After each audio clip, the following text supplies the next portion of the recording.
Do you ever feel tired of working hard but still not achieving the financial success you desire? Have you noticed that no matter how smart you are, your bank account doesn't reflect it? The truth is, financial success has less to do with intelligence and more to do with your money management habits. But don't worry, understanding and changing these habits is easier than you think.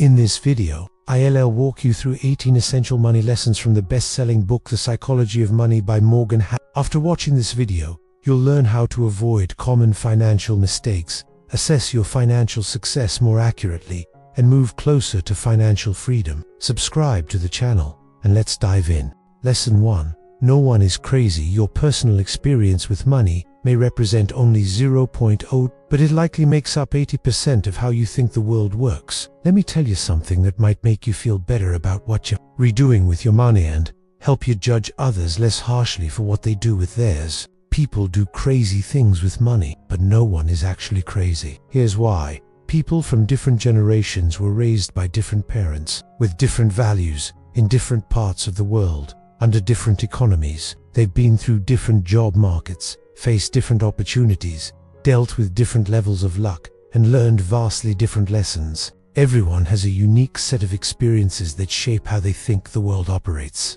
And what you experience is often more persuasive than what you learn. So all of us everyone go through life attached to a set of beliefs about how money works that are vastly different from one person to another. What might look insane to you could feel totally normal to me. A person raised in poverty will think about risk and reward in a way a wealthy banker as a child never could. Someone who grew up during high inflation lived through something that someone raised in a stable price era never had to consider. A stockbroker who lost everything in the Great Depression had a worldview that a tech worker basking in the glory of the 1990s boom. Imagine an Australian who hasn't seen a recession in 30 years experienced something no American ever has. The list of different financial experiences is endless. You know things about money that I don't, and I know things that you've never experienced. We go through life with different beliefs, goals, and expectations, not because one of us is smarter or more informed, but because we've lived different lives, shaped by different realities.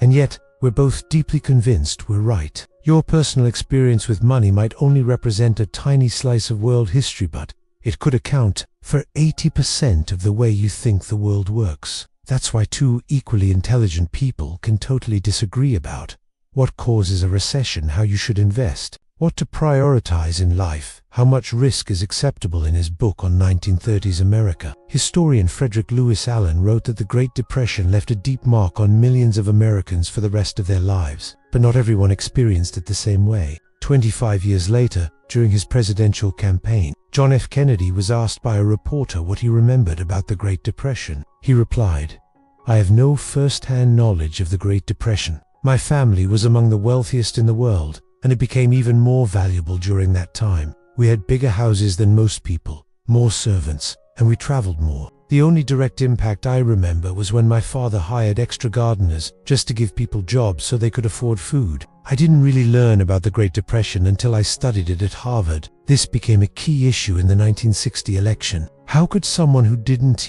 understand the biggest economic trauma of the previous generation be trusted with the presidency?"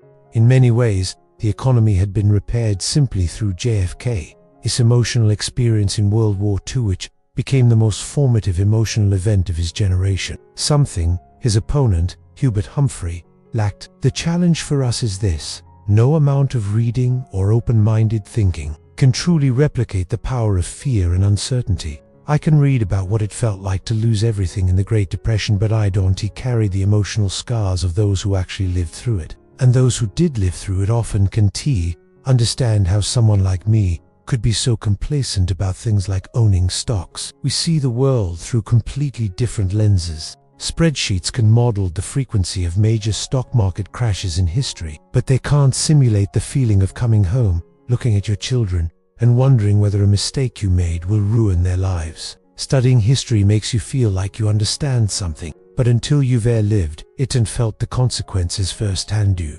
probably don't understand it deeply enough to change your behavior. We all think we know how the world works, but in truth, we've each only seen a tiny piece of it. As investor Michael Batnick once said, some lessons have to be experienced before they can be understood, and in our own ways, we are all victims of that truth. In 2006, economists Ulrich Malmendier and Stefan Nagel of the National Bureau of Economic Research dug through 50 years of consumer finance surveys, a deep look into what Americans actually do with their money. In theory, people should make investment decisions based on their goals and the characteristics of the investment options available to them at the time. But that's not what people do. The economists found that people's financial decisions were primarily shaped by the experiences they lived through, especially the ones from their early adulthood. If you grew up during high inflation, you were far less likely to invest in bonds later in life because bonds typically underperform when inflation is high. If you came of age during a booming stock market,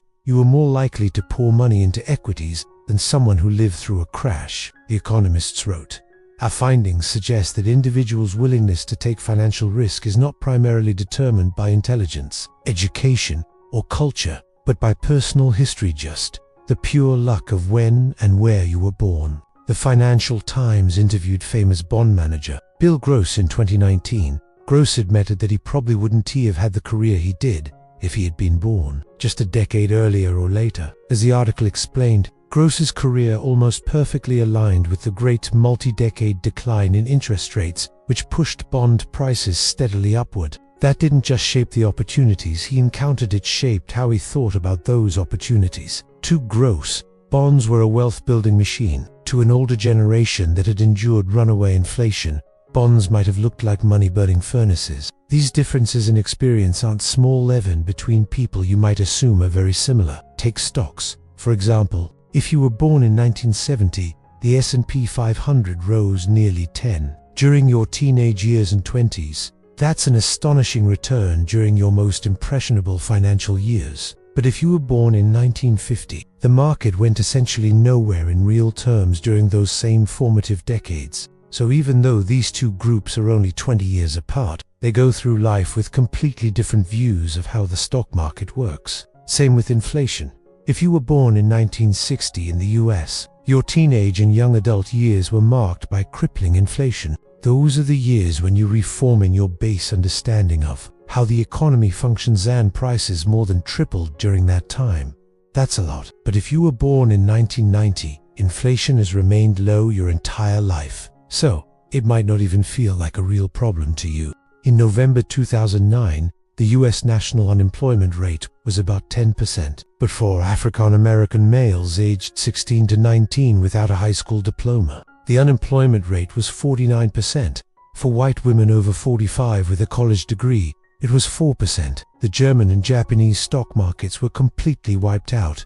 During World War II, entire regions were bombed into ruin by the war's end. German farms could barely produce enough food to feed people. 1,000 calories per day only, about 50% of the caloric needs compared to the US, where the stock market more than doubled from 1941 to the end of 1945, and the economy entered one of its strongest 20-year growth periods. No one should expect members of these different groups to go through the rest of their lives thinking the same way about inflation, or the stock market, or unemployment, or even money itself. We shouldn't expect them to respond to financial news the same way. We shouldn't expect them to be motivated by the same incentives. We shouldn't expect them to trust the same sources of advice. We shouldn't expect them to agree on what matters, what's valuable, what's possible next, or what the best path forward is. Their views on money were shaped in entirely different worlds, and because of that, what seems extreme or irrational to one group may be completely normal to another.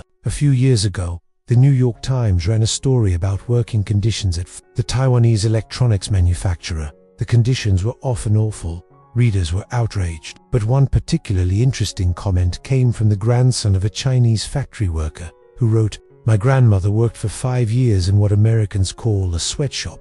It was hard work, long hours, low pay, terrible conditions.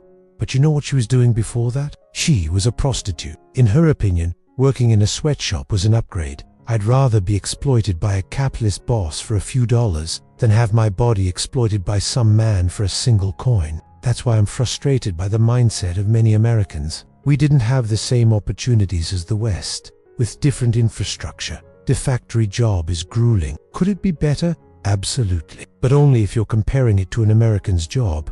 I don't know what to do with that. Part of me wants to argue. Part of me wants to understand. But mostly, It's just a powerful example of how different experiences can lead to very different perspectives. Every financial decision people make is justified by plugging the information they have into the mental model they use to understand how the world works. These people might be misled, underinformed, bad at math, manipulated by shady marketing, unaware of the consequences of their actions. But even then, every financial decision makes sense to them in the moment. They're retelling themselves a story about what they're redoing and why they're redoing it. And that story is built from the unique experiences they've lived. Take a simple example.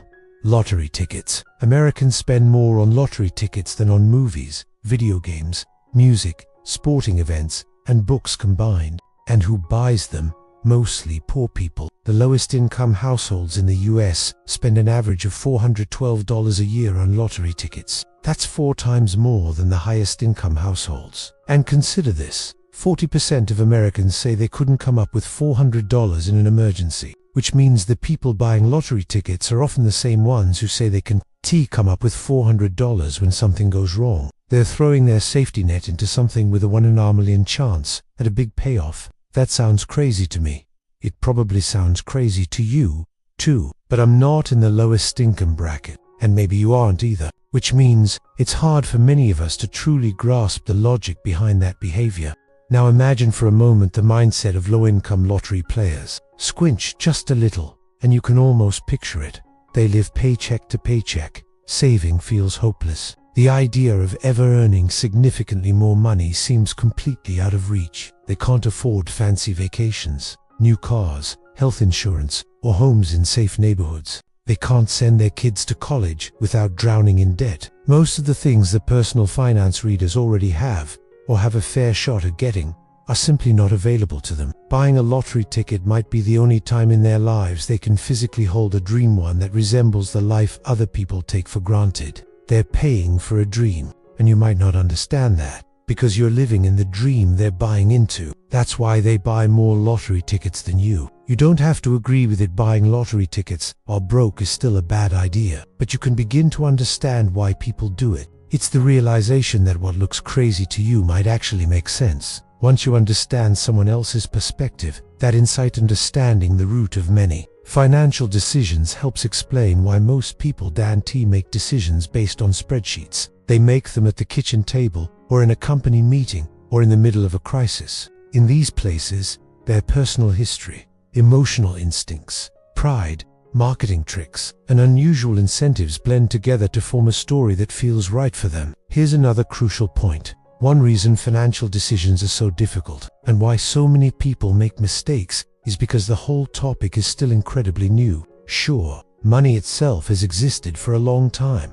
King Alates of Lydia is credited with minting the first official coin in 600 BC, but the modern framework of making financial decisions, investing, retirement planning is shockingly recent. Let's take retirement, for example. As of the end of 2018, there was $27 trillion in retirement accounts in the United States. That number makes retirement the single biggest driver of household saving and investing. But the truth is, only 2 generations have actually had the chance to retire with any kind of financial infrastructure. Before World War II, most Americans worked until they died. That wasn't a grim exception, it was the expectation. The labor force participation rate for men over 65 stayed above 50% until the 1940s.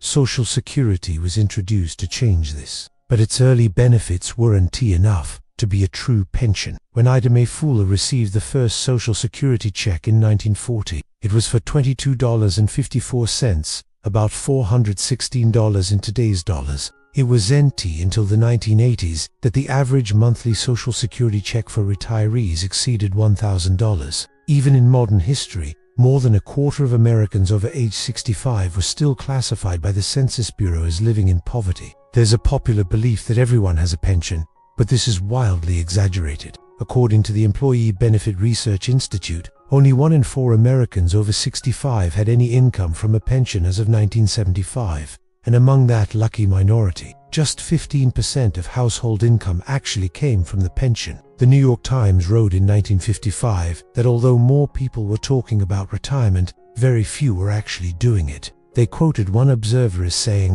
"Everyone talks about retirement, but it seems like very few actually do it. It was NT until the 1980s that the idea that everyone deserves a decent retirement started to take hold, and the way to secure that retirement, people would need to save and invest their own money. Let me repeat just how new this is.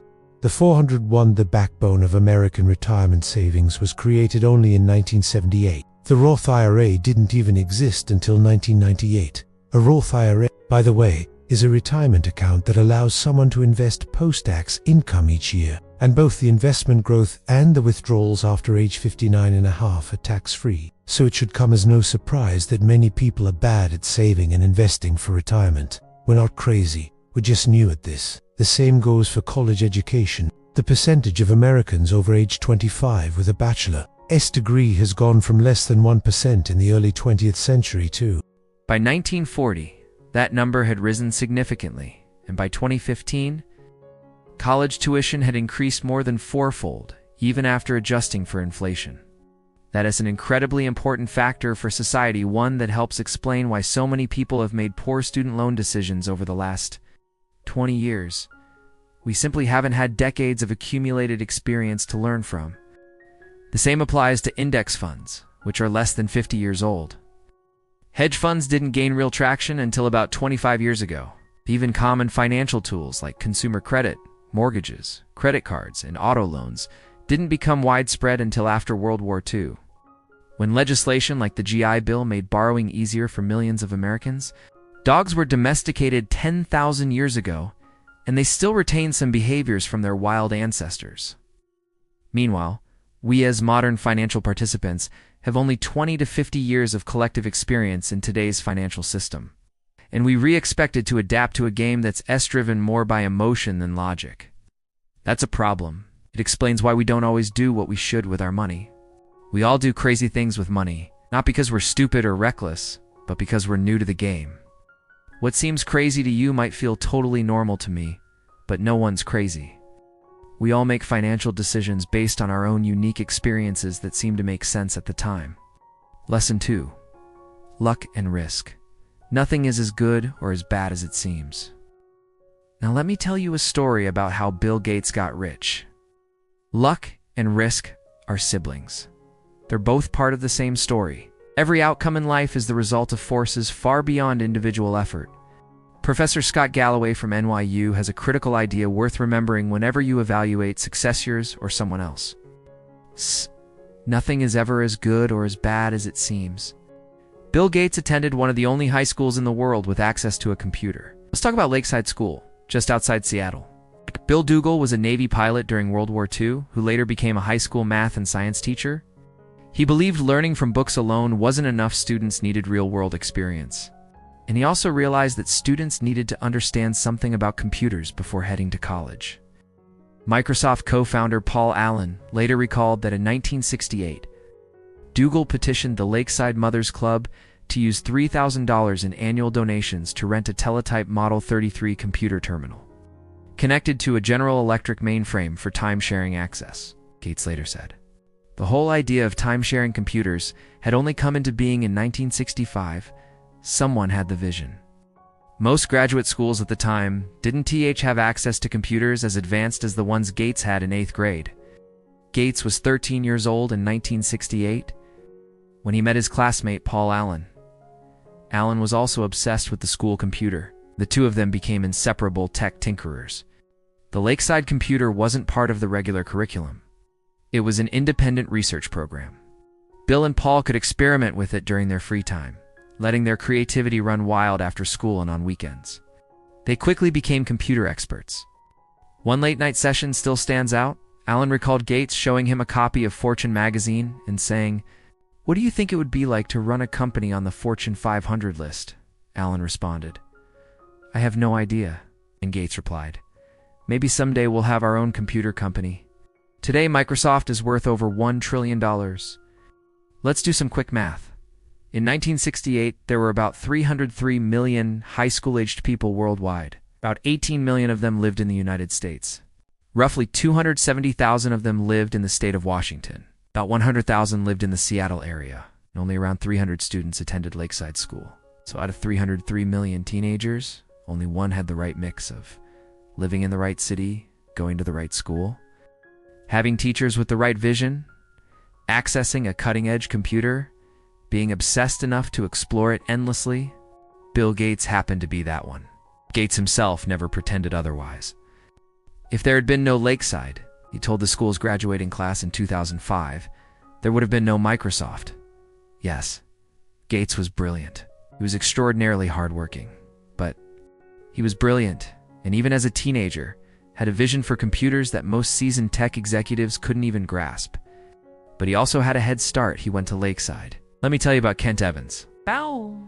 Bill Gates' friend, someone who suffered a streak of bad luck that was the mirror opposite of Gates' extraordinary fortune.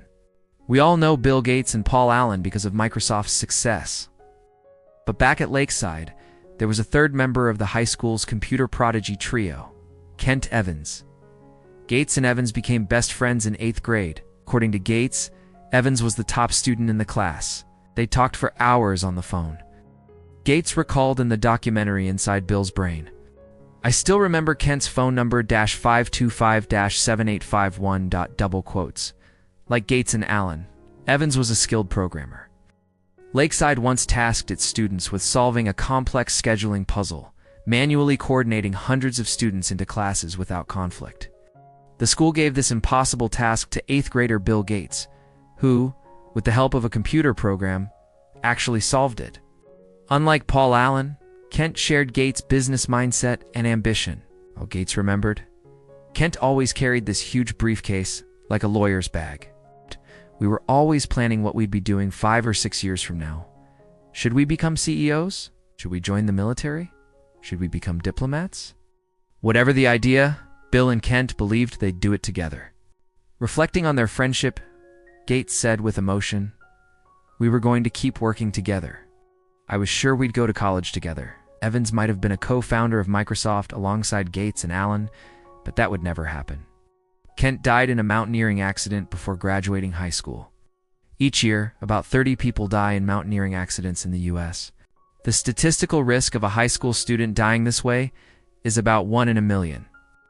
Bill Gates had a 1 in a million stroke of luck. Kent Evans had a 1 in a million stroke of misfortune. They were equally gifted, equally driven, but their outcomes were not the same. Luck and risk are both real. Every outcome in life is influenced by forces beyond individual effort. They are so closely related that you cannot believe in one without respecting the other. Both are at play because the world is too complex for your actions alone to determine 100% of your results. You're just one person in a game with 7 billion players, in a system with infinite moving parts. The random impact of things outside your control can have a greater effect than anything you consciously choose to do. But because luck and risk are both hard to measure, and even harder to accept, they're often ignored. Gates and Evans were both brilliant. But in the end, their outcomes diverged completely. If you view luck and risk as equals, you will come to understand something vital when evaluating anyone's financial success, yours or someone else's. It's never as good or as bad as it seems. Years ago, I asked Nobel Prize-winning economist Robert Shiller, "What do you know about investing that we can't quantify?" He replied, "The exact role of luck in success." I loved that answer because even though no one truly denies luck plays a part in success, we tend to dismiss it simply because it's hard to measure and sounds dismissive. The default stance becomes, ignore it. If I said there are 1 billion investors in the world, and by chance, 10 of them became billionaires, mostly due to luck, you'd probably agree. But then if I asked you to name those 10 investors, or confront them about it, you'd probably hesitate or outright refuse. Yes? Because when we evaluate others, chalking their success up to luck sounds petty or envious. Even if we know luck exists, when we evaluate ourselves, attributing success to luck, it becomes hard to accept that your success might not be entirely earned. In business, however, that idea is widely accepted. The line between bold inspiration and reckless stupidity can be 1 millimeter thickened, often only visible in hindsight. Luck and risk are great challengers. This is not an easy issue to solve. The difficulty in distinguishing between what is luck, what is skill, and what is risk is one of the biggest challenges we face when trying to understand the best ways to manage money. But here's what you can do. Be careful who you praise and admire. Be careful who you look down on or try to avoid becoming. Or just be careful assuming 100% of outcomes are the result of effort and decisions. After my son was born, I wrote him a letter. In part, I told him, some people are born into educational families. Some are not. Some are born into booming economies that encourage entrepreneurship. Others are born into war and hardship. I want you to succeed, I wrote, and I want you to earn it. But understand, not all success is the result of hard work, and not all poverty is the result of laziness. Keep that in mind when judging others and when judging yourself.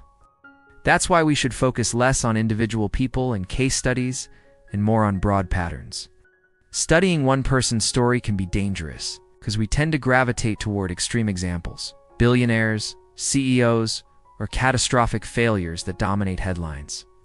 But extreme outcomes are often the least applicable to our own lives, precisely because they're extreme. The more dramatic the result, the more likely it was influenced by extraordinary luck or risk.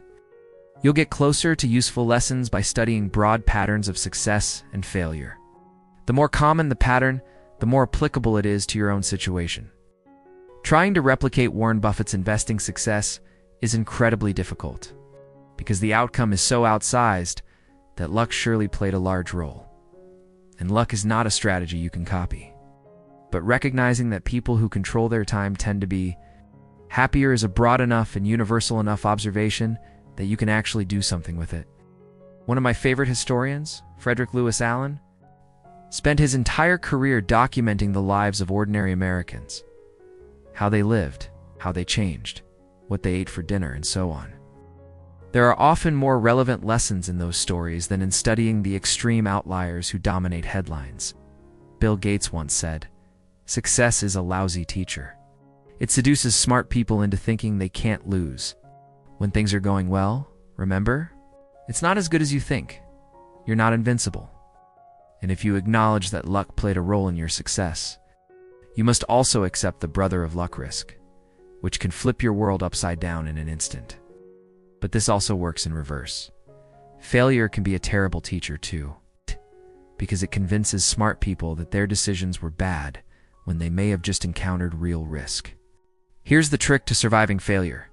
Structure your financial life so that a bad investment here or a missed financial goal there doesn't wipe you out.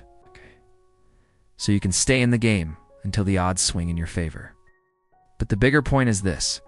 When we recognize the role luck plays in success, we also must acknowledge that risk means we should be more forgiving of ourselves and more empathetic to others when evaluating failure. Nothing is ever as good or as bad as it seems. Now let's move on to the story of two men chasing fortune and dive into Lesson 3. Lesson 3. Never enough. When the rich do crazy things. John Bogle, founder of Vanguard. It happened at a party thrown by a billionaire. On Shelter Island, Kurt Vonnegut remarked to his friend Joseph Heller, the host, that a hedge fund manager at the party had made more money in a single day than Heller had earned from his legendary novel Catch-22. Heller replied, "Yes, but I have something he will never have. Enough." I was struck by the simple power of that word, shocked for two reasons. First, because I had spent so much of my life chasing the opposite. Second, because Joseph Heller was exactly right. For a critical segment of our society, some of the wealthiest and most powerful people alive, there seems to be no limit to what they demand. Let me share two examples of the dangers of not having enough and what they can teach us. Example 1. Rajat Gupta. Rajat Gupta was born in Kolkata, India, and orphaned as a teenager. People often talk about the rare privilege of starting life in the developing world. Gupta didn't even have enough money to attend a cricket match. What he achieved from those beginnings is nothing short of phenomenal. By his mid-40s, Gupta had become the CEO of McKinsey & Company, the most prestigious consulting firm in the world. He retired in 2007 to take on roles with the United Nations, the World Economic Forum, and philanthropic efforts with Bill Gates. He served on the board of 5 public companies. From the slums of Calcutta, Gupta had become one of the most accomplished businessmen alive. His success had translated into great wealth. By 2008, his reported net worth was $100 million. That's an unfathomable amount for most people. A modest 5% annual return would earn nearly $600 an hour, every hour of every day. He could do anything he wanted with his life. And what he wanted, according to multiple accounts, was not to be a millionaire. Rajat Gupta wanted to be a billionaire, and he wanted it badly. Gupta sat on the board of Goldman Sachs, surrounded by some of the wealthiest investors in the world. One investor described him this way: "I think he just wanted to be in that circle, that billionaire circle." Goldman was like the circle of hundreds of millions, and he wanted into the circle of billions. So Gupta found a quick way to get there. In 2008, during the financial crisis, Warren Buffett was planning to invest $5 billion in Goldman Sachs to help stabilize the bank. As a board member, Gupta learned of the deal before it was public. This was critical information. Goldman's survival was in doubt. Buffett's support would certainly send the stock soaring. 16 seconds after learning of the pending deal, Gupta, still in the Goldman board meeting, picked up the phone and called a hedge fund manager named Raj Rajaratnam. The call wasn't recorded, but Rajaratnam immediately bought 175,000 shares of Goldman Sachs. So you can guess what was discussed. The Buffett-Goldman deal was announced hours later. Goldman's stock surged. Rajaratnam made $1 million in minutes. That was just one example of insider trading. The SEC later claimed Gupta's tips led to $17 million in profits. It was easy money, and for the prosecutors, an even easier case. Both Gupta and Rajaratnam went to prison. Their careers and reputations were destroyed beyond repair. Example 2. Bernie Madoff. We all know about Bernie Madoff, the most notorious Ponzi scheme operator since Charles Ponzi himself. Madoff defrauded investors for 2 decades before his crimes were exposed. Ironically, that happened just weeks after the Gupta case. What's often overlooked is this: before the Ponzi scheme, Madoff wasn't just a fraud. He was also a wildly successful businessman. Madoff was a market maker, matching buyers and sellers of stock, and he was exceptionally good at it. Here's how Forbes described Madoff's firm in 1992. He had built one of the most profitable trading operations on Wall Street. Bernard L. Madoff, investment securities attracted a massive flow of stock trading volume.